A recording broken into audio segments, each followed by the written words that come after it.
ఈరోజు ఉదయాన్నే ప్రార్థన గురించిన కొన్ని విషయాలు ఫస్ట్ సర్వీస్లో మాట్లాడడానికి ప్రభు సహాయం చేశారు. ఫస్ట్ సర్వీస్లో ఏం చెప్పారంటే ప్రార్థనకు శత్రువులు ఎందుకు ప్రార్థన చేయరు అన్న విషయాన్ని చెప్తా వచ్చాను. అయితే రెండో సర్వీస్లో నేను ఒక మాట అలా ఆలోచిస్తూ ఉన్నప్పుడు దేవుడు నా హృదయంలో ఒక భారాన్ని పెట్టాడు. ఆ భారం ఏంటంటే ఒక సందర్భంలో యూస్ఫుల్ పాత్రగా ఉంది. అదే భాగంలోనే ఒక వ్యక్తి ఏమో ఉపయోగపడే పాత్ర యూస్ఫుల్, ఇంకొక వ్యక్తి ఏమో మిస్యూజ్. ఒకడేమో యూస్ఫుల్ అయ్యాడు, ఇంకోడేమో తాను మిస్యూజ్ చేసుకున్నాడు. అయితే ఈ రెండిట్లో మనము యూస్ఫుల్గా ఉండాలా, మిస్యూజ్గా అయిపోవాలా అనేది చూడాలి. సో ఎలాంటి పరిస్థితుల్లో యూస్ఫుల్గా ఉంటాము, ఎలాంటి పరిస్థితుల్లో మిస్యూజ్ అయిపోతాం, ఈ విషయాలు మైండ్లో పెట్టుకొని మనం వాక్యాన్ని ధ్యానిద్దాం. దాంతోపాటు ఇంకొక మాట జాగ్రత్తగా గమనించాలి. ఇంకో మాట ఏంటంటే మనము ఎంతగా దేవునితో సంబంధం కలిగి ఉండాలో అంతగా దేవుని పనిలోనూ మనం ఇన్వాల్వ్ అవ్వాలి. దేవునితో సంబంధం ఉండేవాడు దేవుని పని చేయాలని ఆటోమేటిక్గా వస్తాడు. దేవునితో సంబంధం లేకుండా నేను దేవుని కార్యాలు చేస్తున్నానంటే అదంతా అబద్ధం. ఏదో ఒక రకంగా దేవుని పనిలో ఇండైరెక్ట్గానో డైరెక్ట్గానో దేవుని పనిలో ఇన్వాల్వ్ అవుతారు. మనము దేవుని పనికి మనం చాలా ప్రాథమికంగా ఉండాలనేది నా ఆశ. దాని గురించి కొన్ని విషయాలు మీకు చెప్తాను. నేను ఇంతకుముందు కొంత మీకు అర్థమవడానికి కొన్ని ప్రశ్నలు వేశాను. అదే ప్రశ్న మళ్ళీ వేస్తూ ఉన్నాను. ఆ ప్రశ్న వేసినప్పుడు మీకు కొంచెం క్లారిటీ రావడానికి ఆ ప్రశ్నలు వేస్తూ ఉన్నాను. జాగ్రత్తగా వినండి. ఈ మైక్ ఎవరు చేశారు? మాట్లాడాలా? మీరు మాట్లాడితేనే నేను సమయానికి ముగిస్తాను. ఈ మైక్ ఎవరు చేశారు? మనిషి. ఎవరి కోసం? మనిషి కోసం. ఇది ఎవరు చేశారు? మనిషి. ఎవరి కోసం? మనిషి కోసం. కెమెరా ఎవరు చేశారు? మనిషి. ఎవరి కోసం? మనిషి కోసం. వెనకాల ఉండేవాళ్ళు మనిషి కోసం కాదన్నట్లుందే. కొంచెం వెనకాల ఉండేవాళ్ళు కూడా మాట్లాడారు. అప్పుడు మీరు ఎవరి కోసం అని అర్థమవుతుంది. సరే, మిమ్మల్ని ఎవరు చేశారు? ఎవరి కోసం? దేవుని కోసం. కాబట్టి ఎవరి కోసం బతుకుతున్నామో ప్రశ్నించుకోవాలి. అర్థమైందా? సరే, ఎప్పుడైతే దేవుడు నన్ను పిలిచాడో, నువ్వు సేవకురా అని పిలిచినప్పుడు దేవుడు నాతో మాట్లాడాడు. ప్రభువా, నీకు డబ్బులు ఇస్తాను ప్రభువా. నీ డబ్బు ఎవరికి కావాలయ్యా, నాకు కావాల్సి నువ్వు అన్నాడు. నా హృదయంలో పోరాటం, అంటే స్వరం వచ్చి దిగొచ్చి అట్లేం మాట్లాడలేదు. నా హృదయంలోనే ప్రశ్న, నా హృదయంలోనే ఆన్సర్. అప్పుడు ఒక ప్రశ్న నన్ను ఫుల్ టైం మినిస్ట్రీకి రావడానికి సహాయం చేసింది. ఏంటి ఆ ప్రశ్న అంటే, 10వ తరగతి ఎన్ని సంవత్సరాలు చదువుతాడు? 10 సంవత్సరాలు. ఇంటర్మీడియట్ 2, మొత్తం కలిపి అంటే 10 సంవత్సరాలు. అంటే ఒక సంవత్సరమే కాదు, అంటే 1వ తరగతి నుండి 10వ తరగతి వరకు 10 సంవత్సరాలు. మీరు చాలా లెక్కల మాస్టర్లు ఉన్నారు ఇక్కడ. సరే, మళ్ళీ ఇంటర్మీడియట్ మొత్తం కలిపి, డిగ్రీ మొత్తం కలిపి, పీజీ మొత్తం కలిపి, పిహెచ్డి మొత్తం కలిపి, తర్వాత ఏం చేస్తావు? ఉద్యోగం చేస్తావు. ఎందుకోసం? కోటి విద్యలో కూటి కోసం. అంటే నేను చదివిన చదువు, నా యవనము, నా టాలెంటు, నా ఎనర్జీ, నా స్కిల్లు, నా అంతా 21 సంవత్సరం నేను ఈ పొట్ట కోసం చేసింది. అయ్యో ప్రభువా, వద్దులే, నేను వచ్చేస్తానని చెప్పి తీర్మానం తీసుకున్నా. అయితే జాగ్రత్తగా వినండి. పొట్ట కోసం 21 సంవత్సరం బతికితే ఆత్మ శాశ్వత కాలం ఉంటుంది కదా, దానికోసం ఎంత టైం స్పెండ్ చేయాలా? మళ్ళా బతికే 21 ఇయర్స్ తర్వాత మళ్ళా బతికంతా కూడా ఈ శరీరం కోసమే, ఈ పొట్ట కోసమే. ఈ పొట్ట కోసం బతికేది ఒకటే భూమి పైన, తెలుసా? నల్లగా ఉంటుంది, కడుపు నిండా తింటుంది, తినింది అరక్క బురదలో పొల్లాడుతూ ఉంటుంది. ఆ సంతకి తీసుకెళ్ళినప్పుడు పైన చూస్తుందండి, అబ్బా ఆకాశం ఉందే అని. అది కూడా సాధారణంగా చూడదు. ముందు కాలు కట్టేలా, వెనకాల కాలు కట్టేలా, మధ్యలో ఈ ఆ బ్యాంబూ కర్రను మధ్యలో పెడితే అప్పుడు చూస్తుంది, ఆహా అని. ఏ జంతువు అది? పొట్ట కోసం బతికే వాళ్ళు వాళ్ళే. అర్థమైందా? కడుపు కోసం బతికే వాళ్ళు వాళ్ళే. మనం దానికోసం బతికే వాళ్ళు కాదు. క్రీస్తు స్వారూప్యంలో నిన్ను నన్ను చేశాడు. దేవుడు ఎట్లా చేశాడంటే ఆయన మహిమ కొరకు చేశారు, ఆయన చిత్తం కొరకు చేశాడు. జాగ్రత్తగా వినండి. ఆకాశము చూసినప్పుడు ఆకాశము కలుగునుగాక అని కలిగింది, భూమిని చూసినప్పుడు కలుగునుగాక అయ్యింది. మళ్ళా సముద్రం చూసినప్పుడు జలము అవునుగాక అంటే అయ్యింది. అయితే మనిషిని చేసినప్పుడు ఏమన్నాడు తెలుసా? ఏం మాట్లాడంటే మన స్వరూపమున మన పోలిక చొప్పున నరుని చేయదమన్నాడు. ఇప్పుడు వినండి, జలమును చూసినప్పుడు ఏమన్నాడంటే జీవరాశులు అవునుగాక అంటే జీవరాశులు అవుతే చేపలు అవన్నీ వచ్చేసాయి. భూమిని చూసి భూమిలో నుంచి విత్తనము మొలుచునుగాక అంటే విత్తనము మొలుచుకొని మహావృక్షంలాగా అయిపోయింది. అయితే మనిషిని చూసి మాట్లాడలేదు, తనను చూసి మాట్లాడాడు. ఏమి దీంట్లో ఉన్న సీక్రెట్ ఏంటంటే జలమును చూసి జలరాశులు అవునుగాక అన్నాడు. అంటే దానికి అర్థం చేప నీళ్ళలో ఉంటుంది. జలరాశులు అంటే చేపలు. నీళ్ళలో నుంచి చేప తీస్తే ఏమవుతుంది? చచ్చిపోతుంది. అందుకే నీళ్ళలో జీవం, చేపకు జీవం ఎక్కడుంది? నీళ్ళలో ఉంది. భూమిలో నుంచి చెట్టుని తీసిన ఏమైపోతుంది? చచ్చిపోతుంది. అంటే చెట్టుకు జీవం ఎక్కడుంది? మనిషిలో నుంచి దేవుని చేశాడా? దేవునిలో నుంచి మనిషి చేశాడా? దేవునిలో నుంచి మనిషిని తీసేస్తే అంటే మనిషికి జీవం ఎక్కడుంది? మీకు ఇంకా అర్థం అవ్వలా.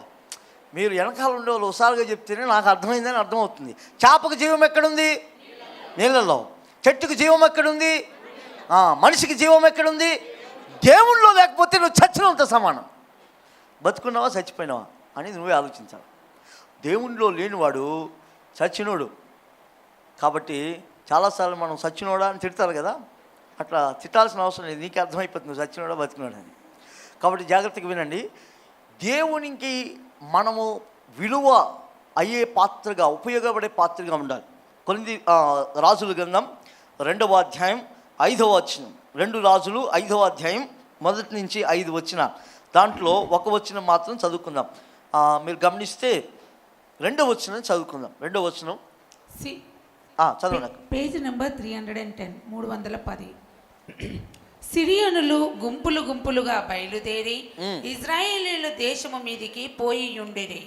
వారచట నుండి ఒక చిన్న దాని చెరగొని తేగ అది నయమాను భార్యకు పరిచారము చేయుచుండెను. చాలా థ్యాంక్ యూ. 5 విషయాలు చెప్తాను. చికెన్ ఎంతమంది కోడి కోసిన తర్వాత తినేసి వచ్చారో తెలియదు, కానీ ఉడకపెట్టి ఇంట్లో పెట్టి వచ్చారో తెలియదు.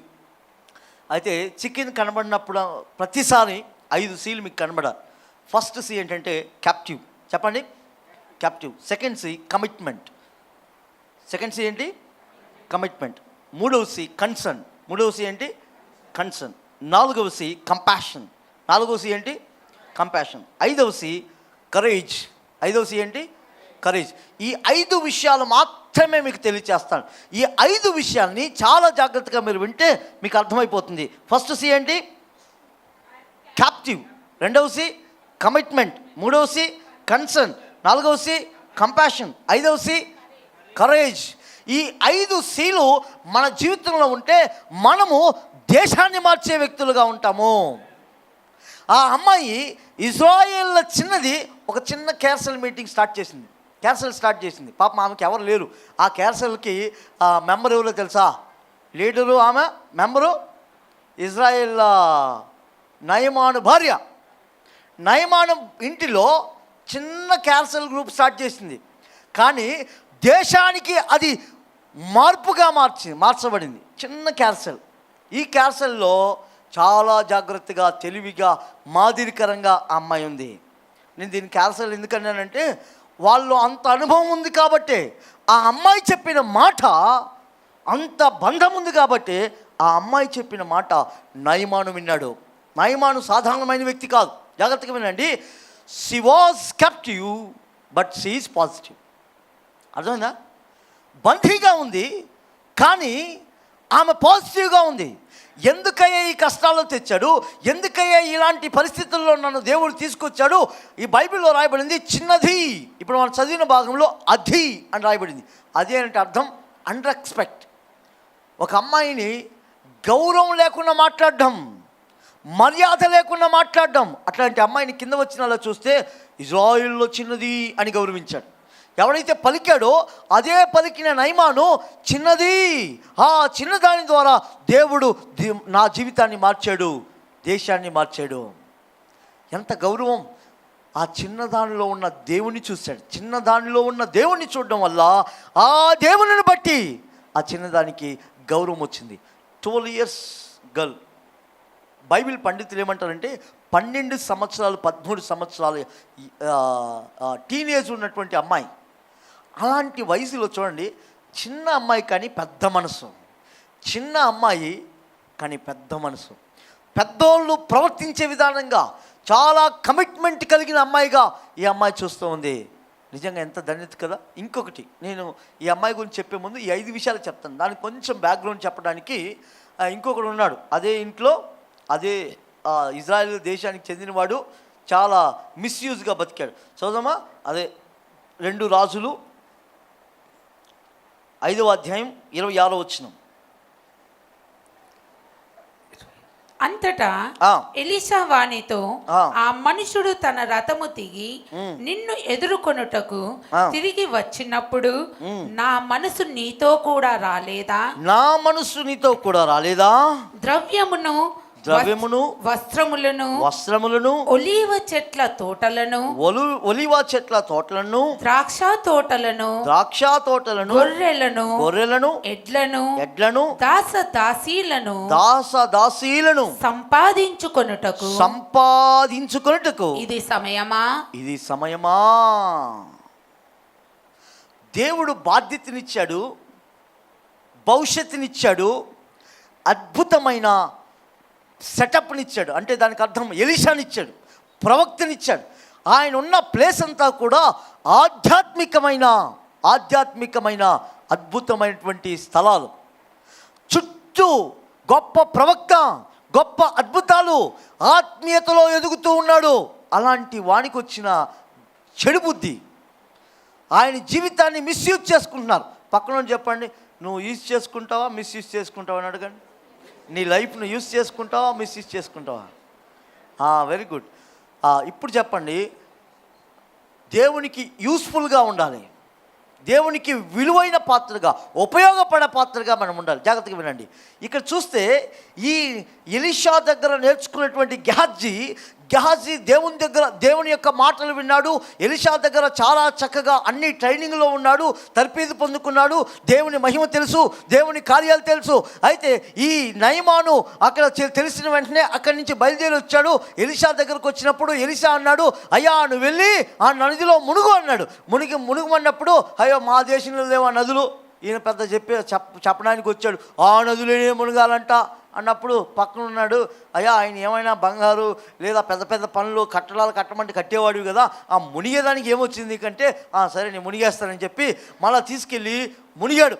నీకు కష్టమైంది చెప్పింటే నువ్వు చేసేదానివి, నీకు వీలైందే కదా చెప్పాడు ఆయన అని చెప్పినప్పుడు, ఆయన అక్కడ మునిగి లేచిన వెంటనే పసిపిల్లవాని శరీరంలాగా అయిపోయిన తర్వాత మనోడు ఉత్సాహంగా ఉత్తేజంగా ఉన్న ఆ ధనాన్ని బంగారాన్ని అంతా తీసుకొచ్చి ఎలీషా దగ్గర పెట్టాడు. ఎలీషా దగ్గర పెడితే, అయ్యా ఇది తీసుకో నాకు బాగా అయిపోయింది అని కృతజ్ఞతాపూర్వకంగా తీసుకొచ్చి సేవకుని దగ్గరికి వేస్తే, ఆయన హృదయంలో ఏముందో తెలియదు కానీ ఎలీషా దాన్ని గుర్తించి, భవిష్యత్తులో ఎలా అనుకుంటాడో తెలియదు కానీ ఎలీషా గుర్తించి ఏమన్నాడంటే, అయ్యా నీ డబ్బు వద్దు, నువ్వు వద్దు, నీకు బాగైంది కదా, దేవుడు బాగా చేశాడు కదా, సాక్షిగా ఉండి వెళ్ళిపో అని అన్నాడు. సరే బతిమాలుకున్నాడు, అయ్యా తీసుకో, హే నాకు వద్దయ్యా, నేను డబ్బు కోసం బతకట్లేదు అని అన్నాడు. తీసుకొని ఆడ పంపించేసినాక ఇంకొక ఆయన లోపల, ఇంత ధనము, ఇంత డబ్బు, ఇంత ఉందే, రథాలతో వచ్చాడు, బాగుపడ్డాడు, దేవుని ఆశీర్వాదాన్ని పొందుకున్నాడు, ఈ ఎలీషా దగ్గర ఎన్ని సంవత్సరాలు ఉన్నా నేను పేదవాడిగానే ఉంటాను అని అనుకున్నాడేమో గెహాజీ. ఏంది బతుకు, ఉన్న కాలు దాకా వచ్చిన ఆశీర్వాదాన్ని కాలుతో తిన్నట్లు అయిపోయిందే, ఏంటి ఈయన రూలు, ఈయన పద్ధతి ఏం అని అనుకున్నాడు. అనుకున్న తర్వాత మెల్లగా ఆయన పరుగుని తీస్తూ ఉంటే ఈయన వెనకాల రథంతో పోతున్నాడు. ఈయన పరిగెత్తుని చూసి ఏమనుకున్నాడంటే, ఆ రథంలో పోయేటువంటి నయమాను అయ్యో ఏమైపోయిందో అని చెప్పి సడన్గా ఆపేసి ఫస్ట్ ప్రశ్న ఏమేశాడంటే, క్షేమమా, అంతా క్షేమమా అన్నాడు. ఎందుకంటే ఆయన పరిగెత్తే విధానం చూస్తే ఎవరో పోయేకాలం వచ్చినట్లా పరిగెత్తా ఉన్నాడు, ఎవరికో ఏదో పోతుంది అని అనుకున్నాడు. వెంటనే అంత క్షేమం అంటే క్షేమమే, కానీ ఇది వచ్చినారు వాళ్ళు కొంచెం ఇవ్వాలా, నాకు కావాలని అడగలేదు. అంత తెలివైనడు అంటే ఇద్దరు వచ్చారు, ఎలిషా దగ్గర నుంచి ఇద్దరు వచ్చాయా, వాళ్ళకి ఇద్దరికి ఇవ్వాలా, ఇచ్చేది ఇచ్చేయంటే సరే తీసుకున్నాడు. తీసుకున్న తర్వాత తీసుకొని అంతా ప్యాకింగ్ చేసుకొని ఇంకా ఆయన దగ్గరికి పోతే చివాట్లు ఎందుకుంటాయని చెప్పి లోపల ఇంట్లో పెట్టేశాడు. ఇంట్లో పెట్టి నేరుగా ఏమి తెల్లలాగా వచ్చి ఎలిషా గారి దగ్గరికి వచ్చి ప్రవక్త గారు వందనాలు అని చెప్పినట్లున్నాడు. చెప్పిన వెంటనే నువ్వు చేసిన నాకు తెలీదా, నీ మనసు ఈ నయమాన్ దగ్గరికి వెళ్ళినప్పుడు నేను గుర్తించలేదా అన్న వెంటనే అతనికి జాగ్రత్తగా వినండి. ఎలీషా ఎంత కోప్పడ్డాడంటే దేవుణ్ణి అవమానపరచడం, డిసోబీడియన్స్ ఎంత ప్రమాదము అంటే దేవుని మహిమను దొంగిలించినట్లు. అప్పుడు ఎలీషా అన్నాడు, వానికి పట్టిన కుష్ఠరోగం నీ తరముకు పడుతుంది. ఎంత దారుణం. మళ్ళీ ఏమైంది? ఆ కుష్ఠరోగం వాళ్ళ తరతరాలకు తగులుకుంది. దేవుడు వద్దు అన్నదాన్ని చేస్తే అది శాపంగా మారుతుంది. ఈరోజు దేనికోసం సంపాదన మంది? ఎలీషా తన భవిష్యత్తు కోసం సంపాదించుకున్నాడు, కూడబెట్టుకున్నాడు. ఏమైపోయాడు? తరాన్నే పోగొట్టుకున్నాడు, సర్వనాశనం తెచ్చుకున్నాడు. గెహజీ ఎలీషా చెప్పాడు, కానీ గెహజీ ప్రమాదానికి కొని తెచ్చుకున్నాడు, తరాన్నే పోగొట్టుకున్నాడు. కానీ ఈ అమ్మాయి జీవితం చూడండి ఎంత అద్భుతం. చూడండి, ఎలీషా దగ్గర ఉన్నాడు, ఆత్మీయమైన భక్తి, అద్భుతాలు మహత్కార్యాలు, ఓహో అంతా స్పిరిచువల్ ఏరియా. కానీ బుద్ధి మాత్రం చెడిపోయింది. ఈ అమ్మాయికి దిక్కులేరు, భయంకరమైన శ్రమల్లో ఉంది. ఇప్పుడు మళ్ళీ చదువుదాం 2వ వచనం. సిరియానులు గుంపులుగా బయలుదేరి ఇజ్రాయేలీయుల దేశము మీదికి పోయియుండిరి. వారచ్చట నుండి ఒక చిన్నదాని చెరకొని తేగ, అది నయమాను భార్యకు పరిచారము చేయుచుండెను. చాలా నయమాను భార్యకు పరిచారము చేయుచుండెను. చెరగొని తీసుకొచ్చారు. సిరియనుల్ని ఎందుకు దేవుడు విజయాన్ని ఇచ్చాడో పై వచనాల్లో చూస్తే మన వాక్యంలో గమనిస్తే, సిరియా రాజు సైన్యాధిపతి అయిన నయమాను అని ఒకడు ఉండెను. అతని చేత యెహోవాయే సిరియా దేశమునకు జయము కలుగజేసి ఉండెను గనుక అతడు తన యజమాని దృష్టికి గనుడై దయ పొందిన వాడేను. కానీ కుష్ఠరోగి, పరాక్రమశాలి, ద గ్రేట్ అనిపించుకున్నాడు. కానీ ఆయనకి ఏముంది? కుష్ఠరోగం ఉంది. ఒక చక్రవర్తి, ఆయన అనుకుంటే ఏమైనా చేయగలుగుతాడు. అలాంటి వ్యక్తి ఎవరి ద్వారా విజయం కలిగిందంటే యెహోవా ద్వారానే విజయము కలిగింది. జాగ్రత్తగా గమనించండి. ఎందుకు విజయం కలిగింది ఇజ్రాయేళ్ల పైన విజయం శత్రు సైన్యానికి, శత్రు దేశానికి ఎందుకు ఇచ్చాడు అంటే, దేవునికి వ్యతిరేకంగా జీవించారు ఇజ్రాయేల్ ప్రజలు, దేవునికి అననుకూలంగా జీవించారు. ఇజ్రాయేల్ ప్రజలు పాపానికి, లోకానికి, విగ్రహారాధనకు వాళ్ళ జీవితాన్ని చేశారు. అన్య స్త్రీలకు పెళ్లి చేసుకోవడం, వివాహం, పాపం, ఇవన్నీ అక్రమాలు ఎక్కువైపోయేవి. తట్టుకోలేక దేవుడు ఏం చేశాడంటే వాళ్ళని డిసిప్లైన్ చేయడానికి, వాళ్ళని క్రమంలో తేవడానికి ఈ శ్రమను తీసుకొచ్చాడు. దేవుడు మన జీవితంలో కొన్ని శ్రమలు వస్తాయి, అగ్ని వస్తుందంటే మనల్ని డిస్ప్లే చేయడానికే, మనల్ని క్రమశిక్షణలోకి తీసుకురావడానికే. ఆలోచించాలి. ఒక సందర్భం జరిగింది బైబిల్లో. ఎంత దేవుడు కోపించాడంటే, ఆయనకి విరోధంగా విగ్రహారాధన కానీ, విగ్రహానికి సంబంధించిన వివాహాలు కానీ చేసుకుంటే ఆయన తట్టుకోలేకపోయి చాలాసార్లు ఆయన కోపగించిన విషయంలో ఒక దైవజనుడు, ఆయన పేరు నెహెమ్యా ఎంత భక్తిపరుడు. ఏదో ఆయన రాజా యొక్క సింహాసనంలో చాలా హైలీ జాబ్లో ఉన్నాడు, హ్యాపీగా ఉన్నాడు. వచ్చి చెప్పాడు, అయ్యా ఈ యొక్క యెరూషలేము ప్రాకారాలు పడిపోయాయి. ఇవన్నీ చెప్పినప్పుడు మొరపెట్టి కన్నీరు కార్చి బాధింపబడి ఎంతో వేదంతో ఉన్నప్పుడు, అన్నీ సమకూర్చబడి తిరిగినాక అంతా సుఖపడిపోయినప్పుడు ఏం చేశారంటే దేవుని వాక్యాన్ని చాలా సులువుగా తీసుకున్నారు. ఆయనకు వచ్చిన కోపానికి బైబిల్లో ఇట్లాంటి వాళ్ళు కూడా ఉన్నారని ఫస్ట్ టైం చూసినాను. ఆయన ఏం చేసినాడు చూద్దాము. ఆయన ఏం చేసినాడు చూసిన తర్వాత మీకు అర్థమవుతుంది. నెహెమ్యా గ్రంథం 12వ అధ్యాయం 20వ వచనం. Page number 411, 411.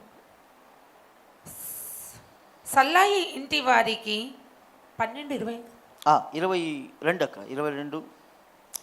ఎల్యాషీబు దినములలో ఆ. లేవీయుల విషయములో ఆ.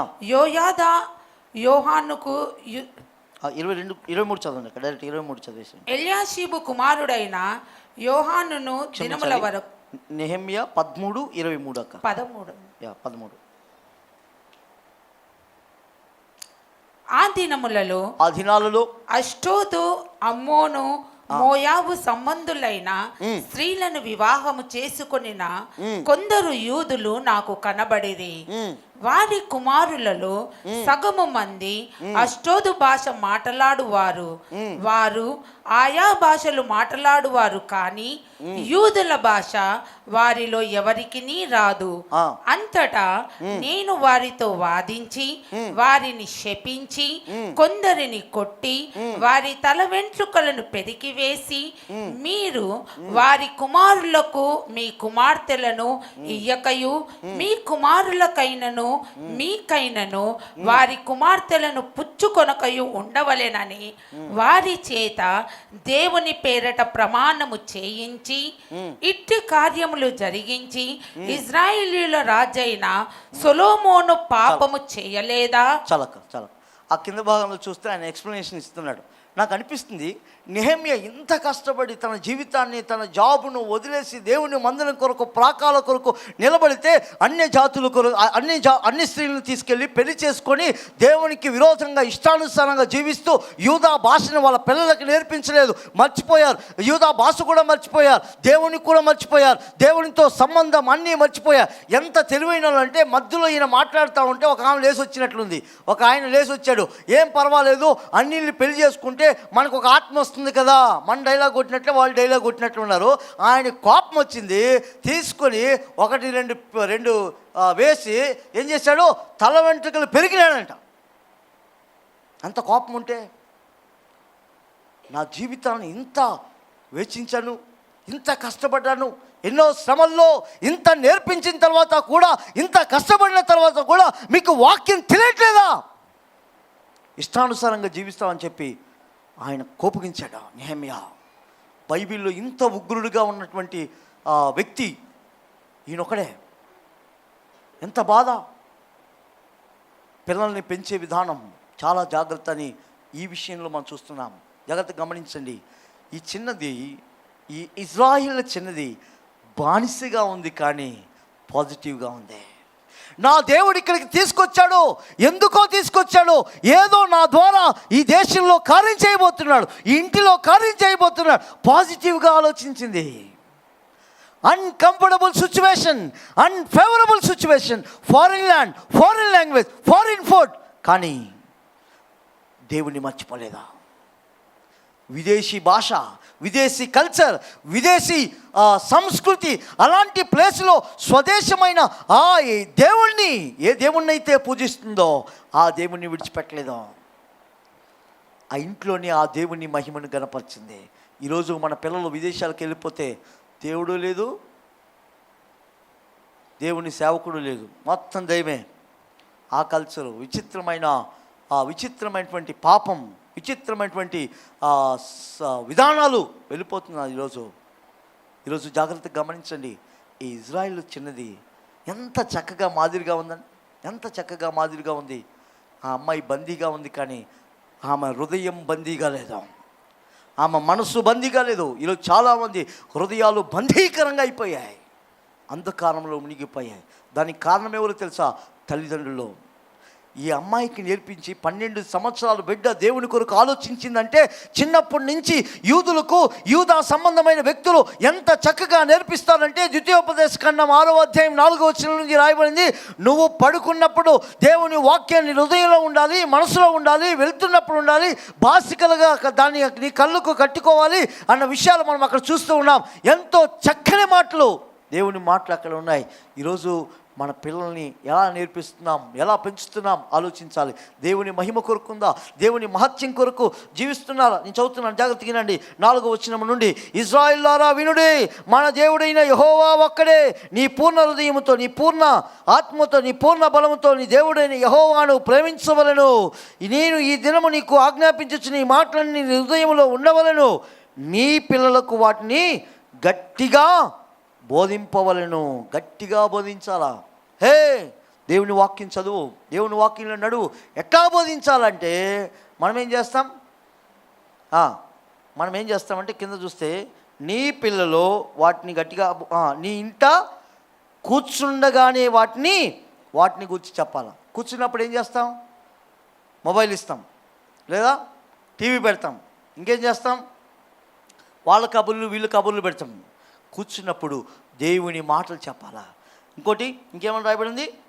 త్రోవలో నడిచినప్పుడు మనం ఏం చేస్తాం? త్రోవలో నడిచితే చూడు ఆ అంబానీ ఎంత కోటీశ్వరుడు అయ్యాడో, ఐపీఎస్ ఐఏఎస్ చూడు ఎంత గొప్పవాడు అయ్యాడో, వాళ్ళని చూపిస్తాం. కానీ నడిచేటప్పుడు మనం ఎవరిని చూపించాలంటే, మనకు ముందు వచ్చిన ఎంతోమంది భక్తులను చూపించాలి, త్యాగమూర్తులు చూపించాలి. వాళ్ళ జీవితంలో దేవుని గురించిన మాటలు వాళ్ళ హృదయాల్లో కట్టాలి. ఎవరిని చూపిస్తున్నాం? నడిచినప్పుడు దేవుని కొరకు నిలబడిన ఆ సాక్షి సమూహాన్ని చూపించాలి. మనము కూర్చున్నప్పుడు దేవుని కూర్చున్న మాటలు చెప్పాలి. మళ్ళా పడుకున్నప్పుడు ఆ కథలు ఈ కథలు చెప్పి రాత్రంతా దయ్యాల కథల్లో వాళ్ళు భయపడి ఉలికిపడి లేచే కంటే, దేవుని మాటలు పడుకున్నప్పుడు చెప్పినప్పుడు వాళ్ళ మనసంతా ఎంతో తృప్తిగా సంతోషంగా ఉదయాన్నే లేస్తారు. కొంతమందికి కలవరం. ఎందుకు కలవరం? పడుకునే ముందు అంతా కథలంతా మాట్లాడి పొద్దున్నే ఆలోచించి రాత్రంతా ఇంకా టెన్షనే. ఆ పడుకునే కూడా నెమ్మది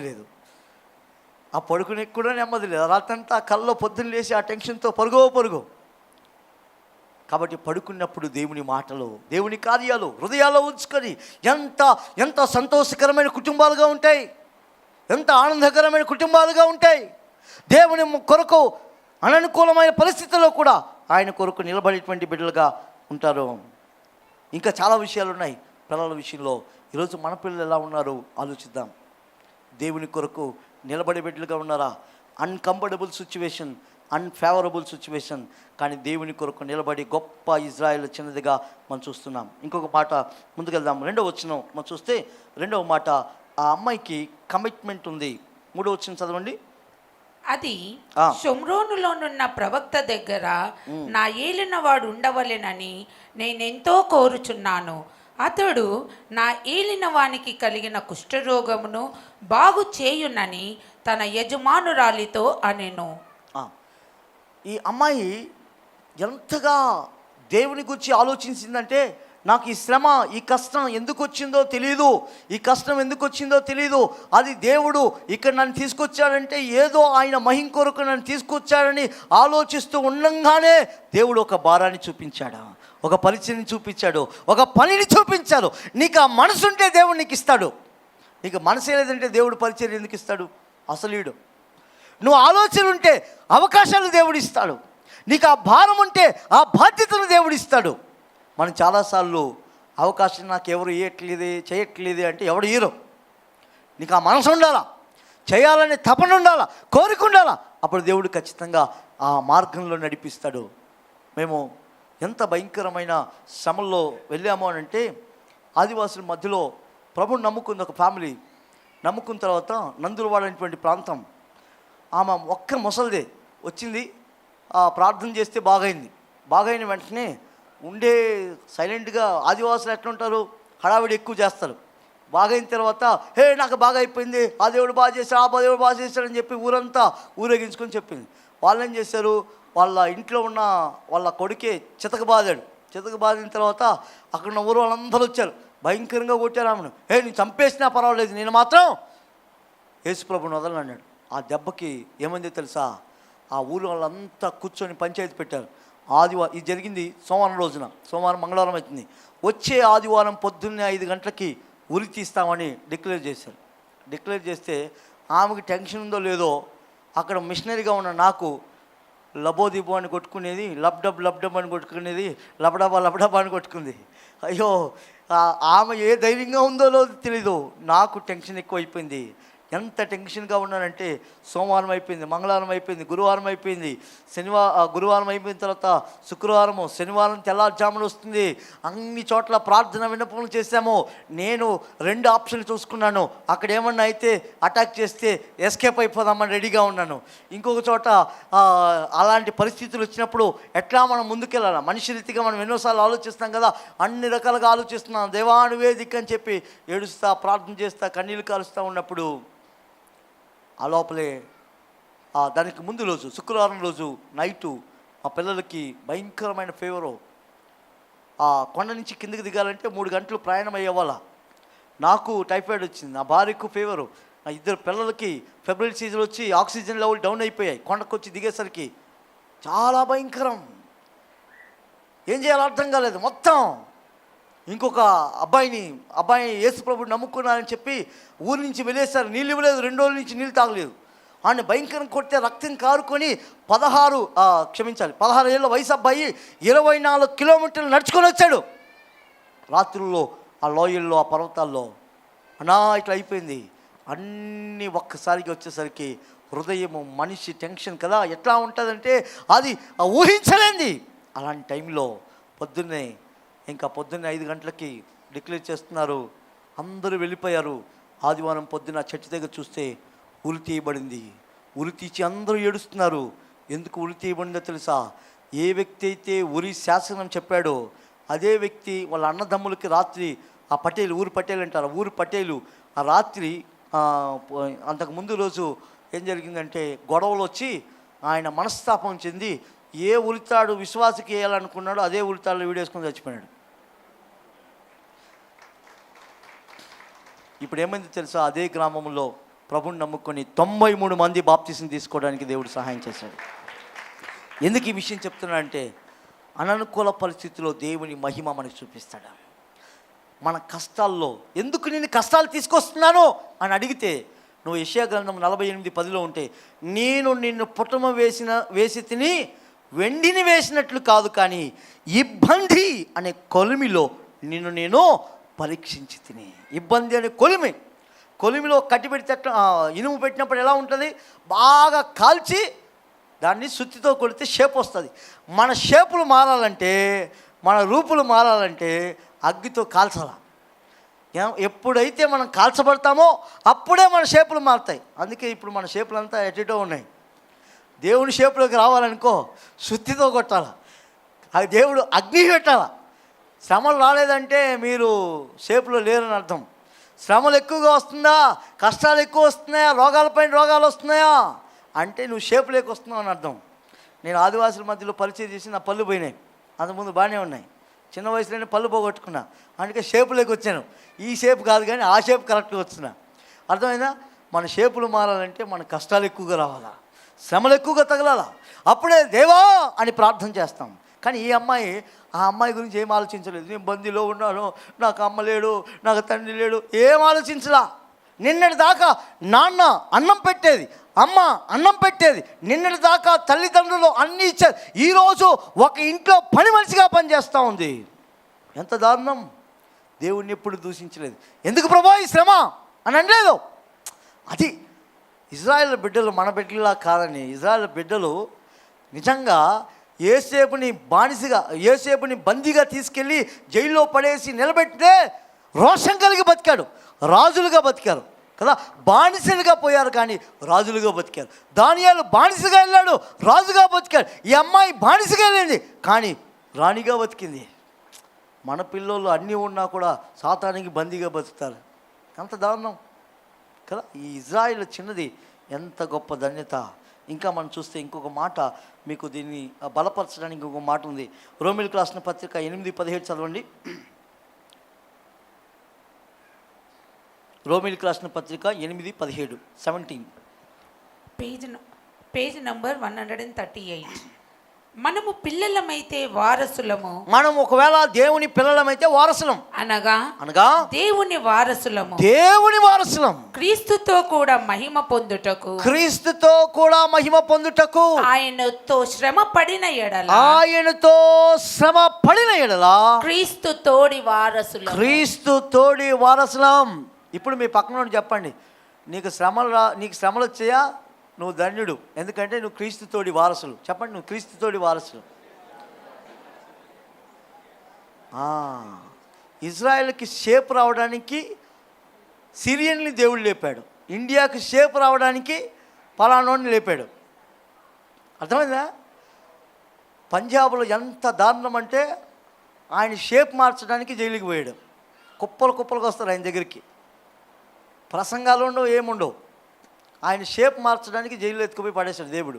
నేను దేవుడే అంటాను. నార్త్ ఇండియాలో చాలామంది దారుణమైన పాపానికి గురైపోయిన ప్రాంతాలంతా కూడా షేపులు మార్చాడు. ఇంకొక దారుణమైన పరిస్థితి ఏమో తెలుసా?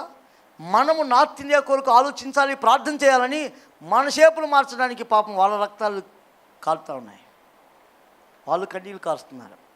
మనం ఒకవేళ వాళ్ళ కొరకు ప్రార్థన చేయకుండా మనం అలా ఉండిపోతే మన షేపులు మారే రోజు వస్తుంది. షేపులు మారకముందే మనం మార్చుకుంటే మంచిది, లేకుంటే ఆయన మార్చే విధానం వేరే ఉంటుంది. ఆయన మార్చే విధానం మార్చాడనుకో మనం తట్టుకోలేము. కాబట్టి మార్పు చెందాలి. ఫస్ట్ది క్యాప్టివ్ బట్ కానీ పాజిటివ్.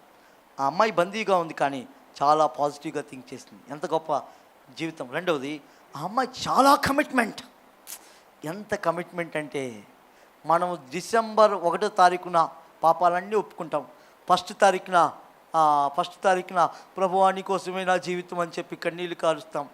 మళ్ళా ఫిబ్రవరి 14న మర్చిపోతాం. కొంతమందికి బాగా క్లిక్ అయినట్లుంది. అర్థమైందా? జనవరి 1కి నా శరీరం నీదే ప్రభువా, నా జీవితం నీదే ప్రభువా, నువ్వే నువ్వే నువ్వే అంటావు. మళ్ళీ అడ్రస్ లేకుండా మారిపోతావు. అలాంటి కమిట్మెంట్ కాదు ఇజ్రాయెల్ బిడ్డలది.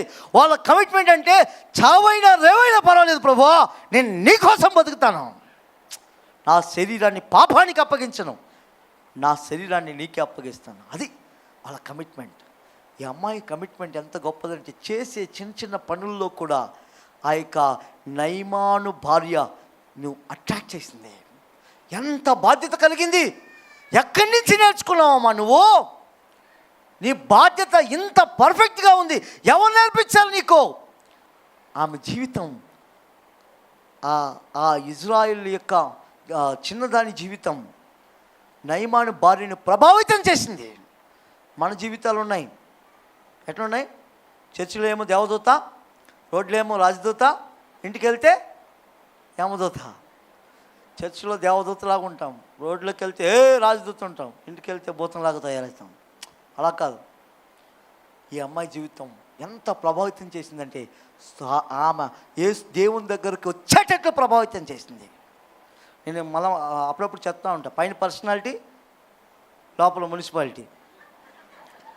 పైన ఏమో పర్సనాలిటీ బాగుంటుంది, లోపలంతా మున్సిపాలిటీ. కానీ ఆ అమ్మాయి అలా లేదు. ఎంత అద్భుతమైందంటే ఆ కమిట్మెంట్ పాపానికి కూడా ఇవ్వలేదు, కానీ లోకానికి ఇవ్వలేదు, దేవుని కొరకే వాడింది. దేవుని కొరకే వాడింది. ఆ అమ్మాయికి ఏ టెన్షన్ లేదు. అయ్యో మా నాన్న లేడే, మా అమ్మ లేదే, మా అన్నదమ్ములు లేదే, నా దేశం లేదే, ఏ టెన్షన్ లేదు, నా దేవుడు నాతో ఉన్నాడు. అది ఆ అమ్మాయికున్న ధైర్యం, ఆ అమ్మాయికున్న విశ్వాసం. నీకు నాకు అది ఉంటే ఎక్కడైనా బతికిపోతాం, ఎక్కడైనా దేవుని కొరకు జీవించగలుగుతాం. మూడవది, ఇంకా చాలా విషయాలు ఉన్నాయి, కానీ దానియేలు గురించి ఆలోచిస్తూ ఉన్నప్పుడు మన కమిట్మెంటు చాలా ప్రాముఖ్యమైంది. చాలాసార్లు మనం ఏం చేస్తామంటే మన కమిట్మెంట్ని వదిలేసుకుంటాం. అలా ఉండకూడదు, మన కమిట్మెంట్ని దృఢం కలిగి ఉండాలి. మూడవది కన్సర్న్. ఆ అమ్మాయికి ఎంత కన్సర్న్ అంటే నిజంగా ఆశ్చర్యం వేస్తుంది. చూడండి, ఇప్పుడు చూడండి, నా ఏలినవాడు అతడు మూడో వచ్చిన నా ఏలిన వాడు ఉండవలెనని నేనెంతో కోరుచున్నాను. అతడు నా ఏలిన వానికి కలిగిన కుష్ఠరోగమును బాగు చేయునని తన యజమానురాలితో అనెను. చెప్పింది, అమ్మా నా ఏలిన వాడు, ఆ ఇంట్లో నేను అన్నం తింటా ఉన్నాను, నేను ఇంట్లో ఉన్నానంటే నా యజమానికి మేలు కలగాలి. ఈ దేశంలో నువ్వు ఉన్నావు, ఈ దేశంలో పుట్టావు పెరిగావంటే ఈ దేశానికి నీ ద్వారా మేలు కలగాలి. ఆ దేశాన్ని నేను ప్రేమిస్తానని చెప్పేదంతా దొంగ మాటలు. ఎప్పుడైనా దేశం కోసం ఏమైనా చేసావా? ఏం లేదు. పొద్దున్న లేచి ఫ్లెడ్జ్ చేస్తాం, నా దేశాన్ని నేను ప్రేమిస్తున్నాను, ప్రతి ఆగస్ట్ 15కి నా దేశాన్ని నేను ప్రేమిస్తున్నాను, అంత దొంగ మాటలే. నిజంగా చెప్తున్నాను, మన దేశం కోసం ఏం చేస్తున్నాం? మిషనరీలు వచ్చి జీవితాలు పోగొట్టుకొని రక్తాన్ని చిందించుకొని చచ్చారు వాళ్ళు, కుటుంబాలు పోగొట్టుకున్నారు. నువ్వేం చేసావు దేశం కోసం? దేశానికి బరువు తప్ప, భారం తప్ప కదా. ఏం చేసావు దేశానికి?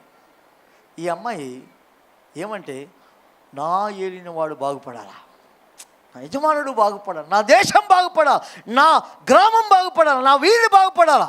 ఆ కన్సర్న్ లేకపోతే నువ్వు ఎట్లా? కొంతమందికి కేర్సెల్ గ్రూప్లో ఎన్ని సంవత్సరాలు ఉందో తెలియదు. మాకు ఎలా ఉంటుందంటే ప్రతి వారం ప్రతి వీధికి ఒక ప్రేయర్ సెల్ ఉంటుంది, దాన్ని కేర్ సెల్ అంటాం. తర్వాత మేము దాన్ని ఇంకొక స్మాల్ గ్రూప్స్గా మార్చాం. అయితే ఈ ప్రతి వీధికి ఉండేది ప్రతి సంఘం అయిపోతుంది. అలా ఉండదు, 5 మందితోనే ఉండదు, 10 మంది అయిపోతుంది, 20 మంది అయిపోతుంది, అది సంఘాలుగా మారిపోతుంది. అందుకే మేము లాక్డౌన్లోనే 800 మందికి బాప్తీసం ఇచ్చాం. ఇదే సిస్టమే. ఎంత గొప్పదానిత. ఎన్ని సంవత్సరాలైనా ఆ కేర్సెల్ 5 మంది 10 మంది. ఎందుకు ఆ కేర్సెల్?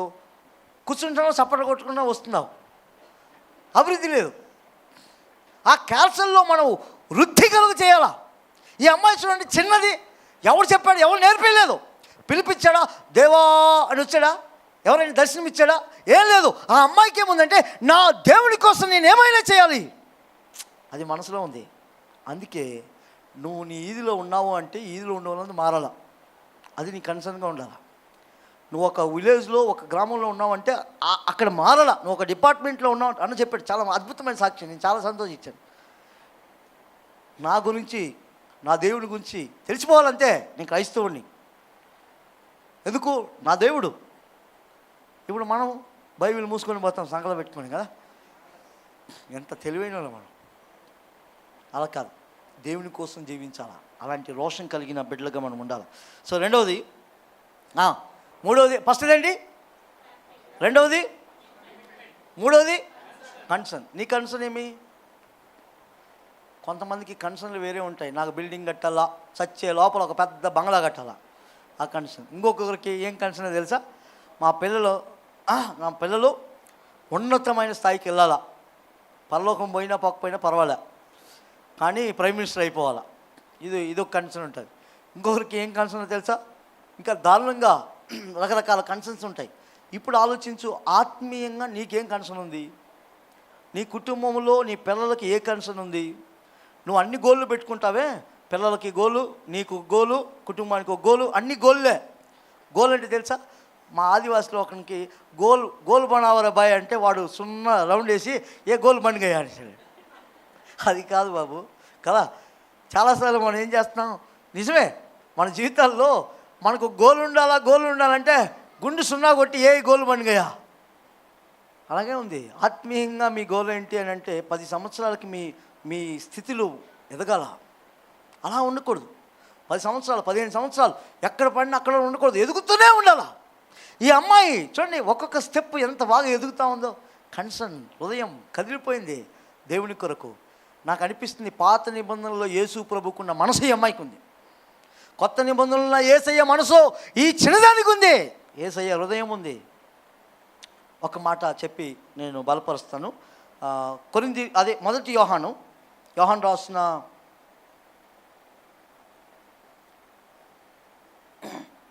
మొదటి యోహాను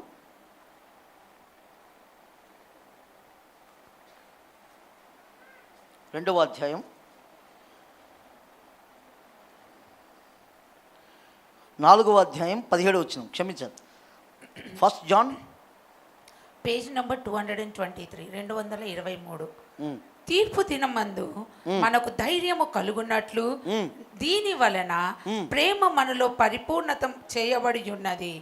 ఏలయనగా ఆయన ఎట్టివాడై ఉన్నాడో మనము కూడా ఈ లోకములో. 4:17 కరెక్ట్ అక్క, మీరు కరెక్ట్, డిస్ప్లే చూపిస్తున్నాం. ఈ లోకంలో అట్టి వారమై ఉన్నాము. థ్యాంక్ యూ అక్క. ఇక్కడ జాగ్రత్తగా గమనించండి.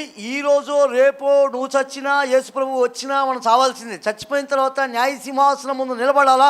న్యాయ సింహాసనం ముందు నిలబడినప్పుడు దేవుడు మనల్ని అడిగేది, క్రీస్తు ప్రేమలో పరిపూర్ణత అవ్వాలంటే ఈ లోకంలో మనం ఏం చేయాలంటే, ఆయన ఎట్టివాడై ఉన్నాడో మనము కూడా ఈ లోకంలో అట్టివారమై ఉండాలి.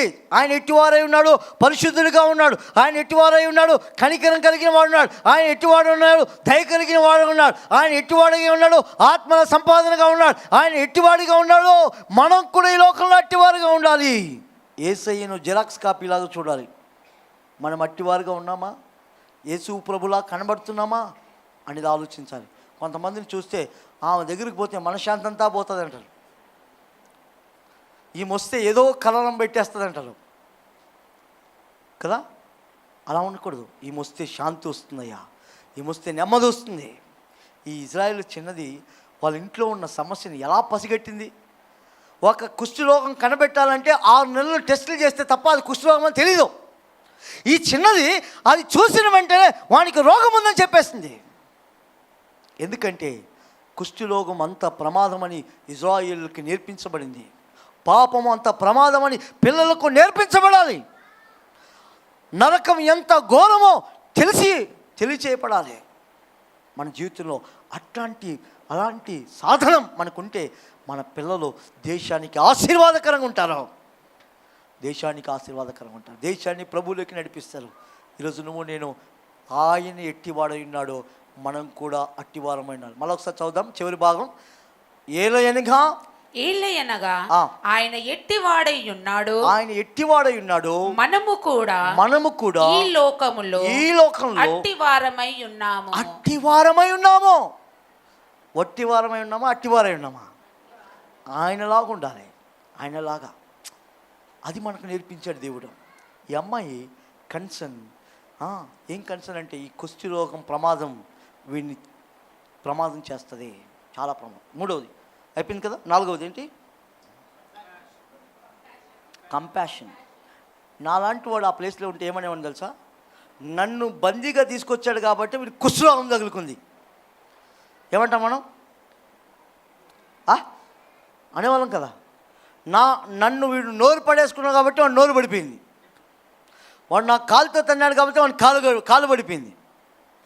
నన్ను ఇంత హింసించినాడు, అందుకే యాక్సిడెంట్లో పడి చచ్చినాడు. అర్థమైందా? మనం భలే సాక్ష్యాలు చెప్తాం. కానీ ఈ అమ్మాయి సాక్ష్యం ఏంటంటే, ఏం సాక్ష్యం అంటే, అయ్యో compassion. Jesus moved with compassion. ఆయన కనికరపడి అని ఉంటుంది. ఆయన కనికరపడి ఎలాంటి వాళ్ళను, గొర్రెలు లేని కాపలను చూసి కనికరపడ్డాడు. ఈరోజు నీకు నాకు ఆత్మల సంపాదన పైన కనికరం ఉండాలి. అయ్యో తాగుబోతులుగా చనిపోతున్నారు, వ్యభిచారులుగా చనిపోతున్నారు, భయంకరమైన ఘోరమైన పాపంతో మునిగిపోతున్నారు. ఈ హైదరాబాద్లోని ట్రై సిటీస్లోనే వ్యభిచారుల మధ్యలో ఒక సర్వే చేశారు, ఒక ఆర్గనైజేషన్. వాళ్ళు చెప్పిన రిపోర్ట్ ఏంటంటే, హైదరాబాద్లోని లో లెవెల్లో పాపం చేసే వాళ్ళు, లో లెవెల్లో 3 కేటగిరీస్, లో level, middle level, VIP level, ఈ 3 కేటగిరీస్ చేసే వ్యభిచారపు దందాలో లేదా పాపంలో లో లెవెల్లో ఉండేవాళ్ళు 1,00,000 మంది ఉన్నారంట. వారికి రోజుకి 10 మంది పాపం చేస్తారంట. దానికి అర్థం 10 లక్షల పాపాలు, 10 లక్షల మంది పాపం చేస్తున్నారు ఈ హైదరాబాద్ పట్టణంలోనే. దేవుని హృదయం ఎంతగా తప్పిస్తుంది. ఇది విన్నప్పుడు నీకు హృదయం ఎంతగా తప్పించాలి. నా హైదరాబాద్ ఇంత పాపంలో ఉంది, ఎంతమంది పాపం చెడిపోతున్నారు. ఒకవేళ ఆ గుంపులో మన పిల్లల్ని చెడిపి హాస్టల్లో, కాలేజెస్లో, స్కూల్స్లో మన పిల్లలు వెళ్తారు. ఎంత కన్సర్న్గా మనం ఉండాలి. నిజంగా పాపానికి, అక్రమానికి ఎక్కువైపోయింది, అక్రమ సంబంధానికి. అట్లాంటి టైంలో మనకి కన్సర్న్ ఉండాలి. అలా ప్రభువా వీళ్ళని మార్చినైనా, అలాంటి కన్సర్న్ నీ నా జీవితంలో ఉండాలి. చివరిగా చెప్పి ముందుకెళ్తాను. మన కన్సర్న్ ఆఖరిగా ఏంటి? కరేజ్. చూడండి 4వ వచనం చదవండి. నయమాను రాజు నొద్దకు పోయి ఇజ్రాయేలు దేశపు చిన్నది చెప్పిన మాటలను అతనికి తెలియచేయగా, చాలా పై వచనాల్లోనే మనం చూస్తాం. ఇజ్రాయిల్ చిన్నది నయమాను భార్యకు చెప్పింది. చెప్పిన వెంట ఆ విషయాన్ని నయమానుకు చెప్పబడింది. మీకు తెలుసా, బందీగా వెళ్ళిన వాళ్ళు ఎవరైనా నోరు తెరిస్తే చంపేస్తారు. మనం ఎవరైనా మీ ఇంట్లో పని మనుషులు ఎవరైనా ఉన్నారనుకో, సర్వెంట్ వచ్చిందనుకో, భార్యాభర్తలు గొడవ పడతా ఉంటే, అమ్మ ఇట్లా చేయండి మీరు సమాధానంగా ఉంటారని అనుకో, మీరు ఏమంటారు? హే నువ్వు పని చూసుకోబో అని అంటారు. అర్థమైందా? ఈ పని నువ్వు చూసుకోబో, పెద్ద సలహాలు చెప్పినావు అని అంటారు. కానీ ఈ అమ్మాయి సలహా చెప్తే వినండి కదా. మనం ఈయన తిట్టే ఇజ్రాయెల్ ప్రజల్లో చంపేస్తారు సిరియన్లు, వాళ్ళు ఎంత దుర్మార్గులు, ఆ బలాత్కారం చేసేవాళ్ళు మూర్ఖులు, ఆ భయంకరమైనటువంటి వ్యక్తుల్లో సిరియన్ దేశంలో తలకాయలు నరికి రక్తాలు కాలేటువంటి ఆ భయంకరమైన క్రూరమైన ప్రజలు ఈ అమ్మాయి మార్చిందంటే ఎంత గొప్ప భారం కరేజ్. ఇప్పుడు మీకు చెప్తాను, ప్రపంచ దేశాల్లో సిరియన్ ఆ దినాల్లో చాలా సైన్యాధిపతికి ఉన్న వ్యక్తికి సువార్త చెప్పాలా, వాళ్ళ భార్యకి సువార్త చెప్పాలంటే దమ్ము ఉండాలి, ధైర్యం ఉండాలి. ఇప్పుడు ప్రశ్న ఏంటంటే, మీ కాలేజ్ ప్రిన్సిపాల్కి సువార్త చెప్పే దమ్ముందా నీకు? మీ సీఈఓకి సువార్త చెప్పే దమ్ముందా? మీ సీఎంకు, మా సీఎంకు, లేదా మన ప్రైమ్ మినిస్టర్కి సువార్త చెప్పే దమ్ముందా? ఈ అమ్మాయికి ఉంది దమ్ము. 13 ఏళ్ళ అమ్మాయికి చూసుకొని సిగ్గు తెచ్చుకోవాలి. మన వార్డు మెంబర్కి చెప్తామా, మన ఇంటి యజమానికి చెప్తామా? అయ్యో ఇంక అయిపోయింది అంతే కదా. అది మన పరిస్థితి. కానీ ఈ అమ్మాయి ఒకవేళ చచ్చినా చస్తాను కానీ నా యజమానికి చెప్తాను సువార్త.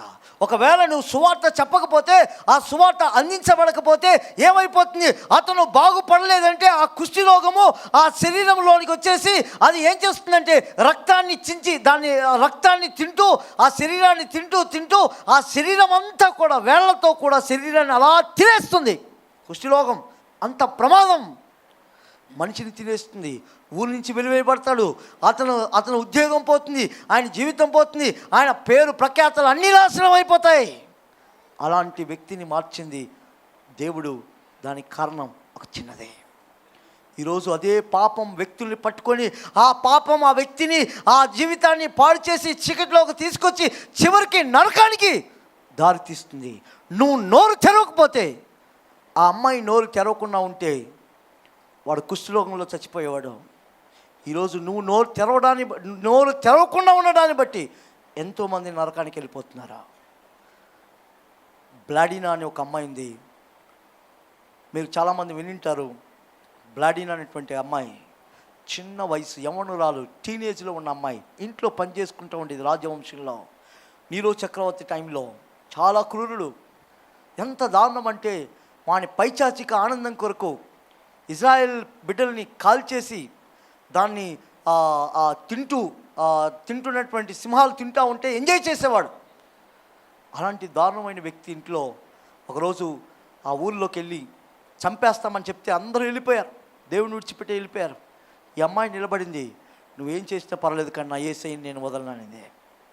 సరే, ఈ అమ్మాయికి పట్టే శిక్ష అందరూ చూసి భయపడాలని చెప్పి అక్కడ పెద్ద ఫుట్బాల్ గ్రౌండ్ ఉంటే ఆ ఫుట్బాల్ గ్రౌండ్ తీసుకెళ్ళిన తర్వాత యవ్వనస్తుల అమ్మాయిని తీసుకెళ్ళిన తర్వాత అక్కడ ఒక చెట్టు ఒక కమ్మి కట్టేసిన తర్వాత ఆ సింహాలు కూడా 3 రోజులు భోజనం లేదు ఆ సింహాలకు. ఆ సింహాల గుహని వదిలినప్పుడు సింహాల అమ్మాయిని తినాలని పరుగున వస్తే నోరు తెచ్చుకుని అట్లా ఉండిపోయాయి. ఎట్లా సింహాల బోన్లో దానియేలు వేసినప్పుడు నోరు అలా ఉండిపోయాయి. అందరూ చూశారు, ఆశ్చర్యపడిపోయారు. కానీ ఈ నీరో చక్రవర్తి ఆయన తట్టుకోలేకపోయాడు. ఆవేశంతో ఎలాగైనా వెళ్ళి చంపేయాలి. ఆ సింహాల్ని తీసుకెళ్ళి బోన్లో పడేసి ఆ సింహాలను చిత్రహింస పెట్టాడు, నా మాట వినలేదని. తర్వాత ఏమైందో తెలుసా? ఈ కోపంతో రగిలిపోయి ఇనుప కుర్చీని దాంట్లో పెట్రోల్ పోసి తగలబెడితే అది బాగా మండిపోయింది. ఆ అమ్మాయి నిలువుటి డ్రెస్ వేసుకున్నప్పుడు ఆ నిలువుటి డ్రెస్తో అక్కడ పెడితే కాలిపోతూ ఉంది. ఇంకా ఆ పైచాచిక ఆనందంతో ఎలాగైనా ఇంకా హింసించాలా, ఈ ప్రజలు భయపడాలని చెప్పి ఎద్దుల్ని ఆ కొమ్ములకి కిరోసిన్ పోసి దాన్ని తగలబెడితే ఆ మంటకి అవి పారిపోతూ ఉంటే ఆ అమ్మాయిని తగిలిస్తూ ఉంటే పీసులుగా పడిపోయాయి. తర్వాత చచ్చిపోయి అక్కడే కూలిపోయినప్పుడు 22,000 మంది అక్కడ చూశారు. ఆ కాంపౌండ్, ఆ యొక్క గ్రౌండ్లో 22,000 మంది మమ్మల్ని చంపినా పర్వాలేదని చెప్పి అదే కాంపౌండ్లో నిలబడ్డారు. ఒక్క అమ్మాయి కొద్ది కాలం బతికింది, చిన్న వయసులో బతికింది, కానీ 22,000 మందిని ప్రభువులోకి నడిపించింది. మనము ఎన్ని సంవత్సరాలు బతుకుతున్నాం, ఏం చేస్తున్నాం దేవుని కొరకు? నిజంగా ఈ చిన్నది దేశాన్ని మార్చింది. కళ్ళు మూసుకొని ప్రార్థన చేద్దాం. ఒకసారి మళ్ళా ప్రభు సన్నిధిలో మన జీవితాన్ని సమర్పించుకుందాం. కోత ఎంతో విస్తారంగా ఉంది, పనివారు కొద్దిగా ఉన్నారు. కోత ఎంతో విస్తారంగా ఉంది, కానీ దేవుని పని చేయడానికి బాధ్యత లేకుండా ఉన్నారు. సంపాదించుకోవడానికి ఇది సమయమా? భూములు, ఆస్తులు, ఇండ్లు, పొలాలు, ఇది సమయమా? ఆలోచిద్దాం. నా దేవుని కొరకు నేను నిలబడతాను, ఆయన మహిమ కొరకు నేను నిలబడతాను. ఇదే నా తీర్మానము.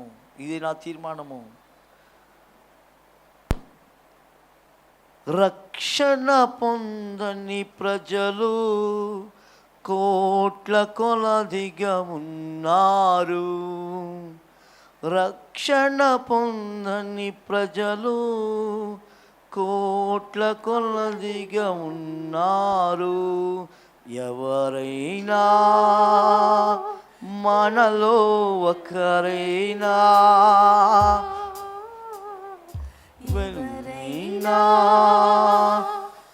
మనలో ఒకరైనా